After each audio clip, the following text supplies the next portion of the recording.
muslimin dan muslimat yang dirahmati Allah sekalian. Dan sebuah hadis lain dia kata taubat manusia diterima oleh Allah selagi mana nyawa tidak digargarah. Ni dia panggil gargarah ni mana?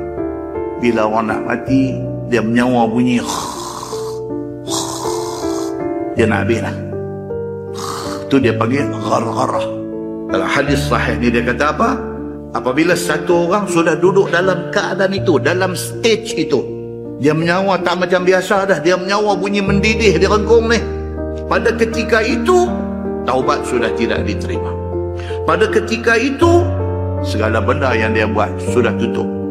Muslimin dan muslimat yang dirahmati Allah sekalian. Bagi orang yang umur panjang, dia tunggu sampai nampak tanda-tanda besar yang disebut tadi.